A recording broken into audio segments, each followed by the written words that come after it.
जय माता दी मेरे प्यारे दोस्तों, स्वागत है आपका हमारे चैनल में गुरु से मार्गदर्शन में। दोस्तों, सत्तान सप्तमी, जी हाँ दोस्तों, आज दिन है 10 तारीख और 10 तारीख को है सत्तान सप्तमी का व्रत। यह व्रत बहुत ही ज्यादा फलदायी माना जाता है। यह व्रत बच्चों की भलाई और लंबी उम्र के लिए किया जाता है। इस दिन लोग माता पार्वती और शिव जी की पूजा करते हैं। आमतौर पर यह व्रत विवाहित महिलाएं संतान प्राप्ति के लिए भी रखती हैं। ऐसा माना जाता है कि इस व्रत को रखने से संतान से जुड़ी हुई सारी समस्याएं दूर हो जाती हैं।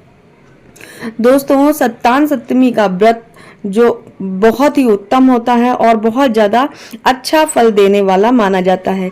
उसके शुभ प्रभाव से संतान से जुड़ी हुई सारी मुश्किलें दूर हो जाती हैं। दोस्तों, पंचांग के अनुसार इस साल सत्तान सप्तमी का व्रत जो है 10 सितंबर को है, जैसे कि आज का दिन है। और ऐसा कहा जाता है कि संतान सप्तमी का व्रत इसकी कथा के बिना अधूरा होता है। इसलिए इस शुभ अवसर पर इसकी कथा हम आपको सुनाने जा रहे हैं, जो इसे आप बहुत ही ध्यान पूर्वक सुनिएगा। संतान सप्तमी की व्रत कथा क्या है, तो इसके बिना आपका व्रत अधूरा है। तो दोस्तों, एक समय की बात है, महाराज युधिष्ठिर ने भगवान कृष्ण से कहा कि प्रभु कोई ऐसा व्रत बताइए जिसके प्रभाव से संतान से जुड़ी सभी समस्याएं दूर हो सके और इस व्रत को रखने से जो भी लोग हैं उनकी संतान को मुश्किलों का सामना न करना पड़े और उसका निवारण हो जाए। तो यह सुनकर मुरलीधर ने कहा कि मैं तुमको एक पौराणिक कथा सुनाता हूँ, तुम उसे ध्यान पूर्वक सुनना। एक समय की बात है, लोभम ऋषि ब्रजराज की मथुरापुरी में वसुदेव देवकी के घर गए, जहां ऋषि राज का खूब सत्कार किया गया, जिससे वे प्रसन्न होकर उनको कथा सुनाने लगे। कथा के कहते लोभस ने कहा कि हे देवकी, दुष्ट दुराचारी पापी कंस ने तुम्हारे कई पुत्रों को मार डाले हैं, जिसके कारण तुम्हारा मन अत्यंत दुखी है। इसी प्रकार राजा नहुष की पत्नी चंद्रमुखी भी बहुत दुखी रहा करती थी, किंतु उसे कोई संतान सप्तमी का व्रत विधि पूर्वक और भाव के साथ किया, जिसके प्रभाव से उसको संतान का सुख प्राप्त हुआ। यह सुनकर देवकी ने हाथ जोड़कर मुनि से कहा, हे ऋषिराज, कृपा करके रानी चंद्रमुखी का संपूर्ण वृत्तांत तथा इस व्रत का विस्तार सहित मुझे बतलाइए, जिससे मैं भी इस दुख से छुटकारा पाऊं। तब लोमय ऋषि ने कहा, हे देवकी, अयोध्या के राजा नहुष थे। उनकी पत्नी चंद्रमुखी अत्यंत सुंदर थी। उनके नगर में विष्णु गुप्त नामक एक ब्राह्मण रहा करता था। उसकी स्त्री का नाम भद्रमुखी था। वह भी अत्यंत रूपवती सुंदर थी। रानी और ब्राह्मणी में अत्यंत प्रेम था। एक दिन वे दोनों सरयू नदी में स्नान करने के लिए गए। वहां उन्होंने देखा कि अत्यंत बहुत ही सुंदर स्त्रियां वहां पर सरयू नदी में स्नान करके निर्मल वस्त्र पहनकर एक मंडप में शंकर एवं पार्वती मूर्ति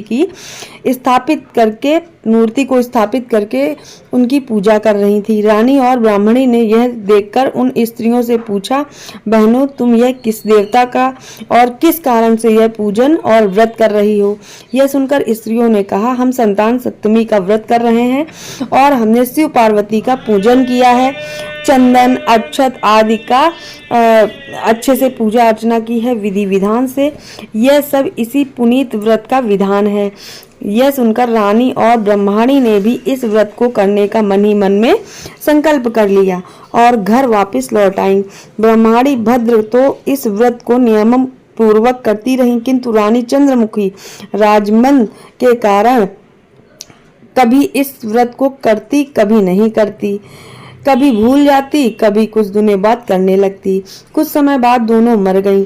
दूसरे जन्म में रानी बंदरिया और ब्राह्मणी को ने मुर्गी की योनि पाई। ब्राह्मणी मुर्गी की योनि में भी कुछ नहीं भूली और भगवान शंकर तथा पार्वती जी का ध्यान करती रही। उधर रानी बंदरिया जो योनि में थी, वह सब कुछ भूल गई। थोड़े समय के बाद दोनों ने यह देह त्याग दी। अब इनका तीसरा जन्म मनुष्य योनि में हुआ। उस ब्राह्मणी ने एक ब्रह्माणी के यहाँ कन्या के रूप में जन्म लिया। उस ब्राह्मण कन्या का नाम भूसर देवी रखा गया तथा विवाह गोकुल निवासी अग्रशील ब्राह्मण से कर दिया गया। भूसर देवी इतनी सुंदर थी कि वह आभूषण रहित होते हुए भी अत्यंत सुंदर लगती थी। कामदेव की पत्नी रति भी उसके सम्मुख लजाती थी। भूसर देवी के अत्यंत सुंदर सर्वगुण संपन्न चंद्रमा के समान धर्मवीर कर्मनिष्ठ सुशील स्वभाव वाले 8 पुत्र उत्पन्न हुए। यह सब भोलेनाथ के व्रत का फल था। दूसरी ओर शिव विमुख रानी के गर्भ में से कोई भी पुत्र नहीं हुआ। वह निसंतान दुखी रहने लगी। रानी और ब्रह्माणी में जो प्रीति पहले जन्म में थी वह अब भी बनी रही।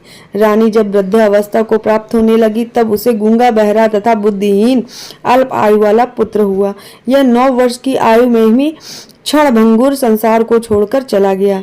अब तो रानी पुत्र शोक में अत्यंत दुखी और व्याकुल रहने लगी। देवयोग से भूसर देवी ब्रह्माणी रानी के यहाँ अपने पुत्रों को लेकर पहुंची। रानी का हाल सुनकर उसे बहुत ज्यादा दुख हुआ, किंतु इसमें किसी का कोई वश कर्म और प्रारब्ध के लिखे को स्वयं ब्रह्मा भी नहीं मिटा सकते हैं। रानी कर्म युक्त भी थी, इसी कारण उसे दुख भोगना पड़ा।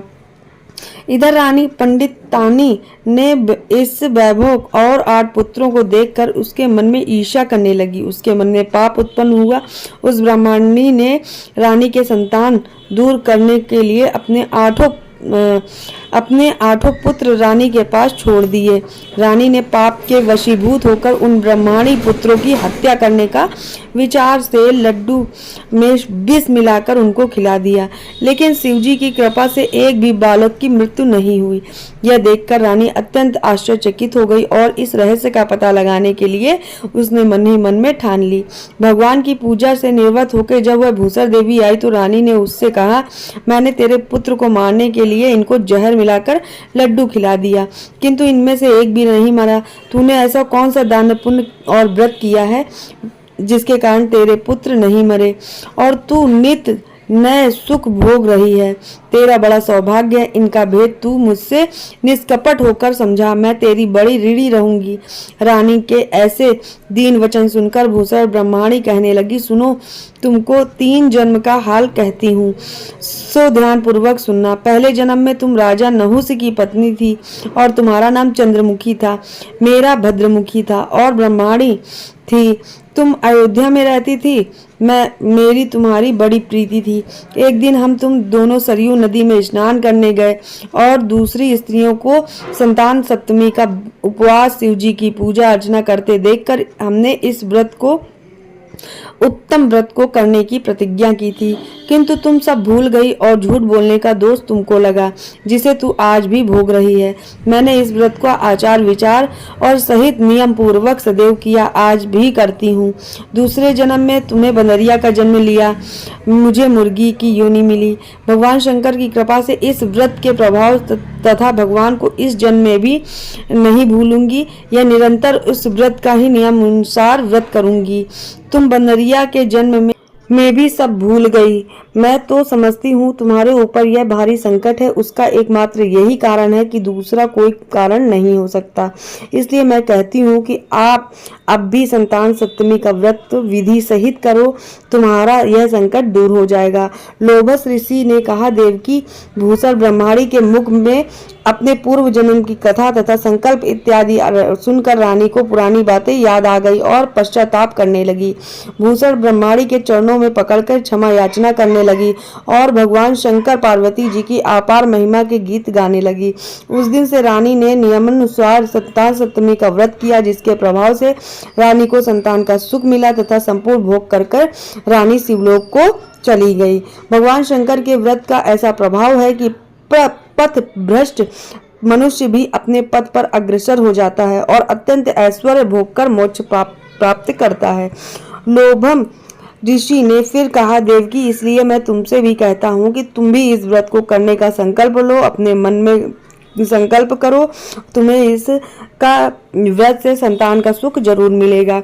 इतनी कथा सुनकर देवकी हाथ जोड़कर लोभम ऋषि से पूछने लगी, ऋषिराज, मैं इस पुनीत उपवास को स्वयं करूंगी, किंतु आप इस कल्याणकारी एवं संतान सुख देने वाले उपवास का नियम और विधि विधान हमें विस्तार से समझा दीजिए। यह सुनकर ऋषि बोले, हे देवकी, यह पुनीत उपवास भादव के महीने शुक्ल पक्ष की दशमी के दिन किया जाता है। उस दिन ब्रह्म मुहूर्त में उठना चाहिए। किसी नदी अथवा कुएं के पवित्र जल में स्नान करके निर्मल वस्त्र पहनने चाहिए।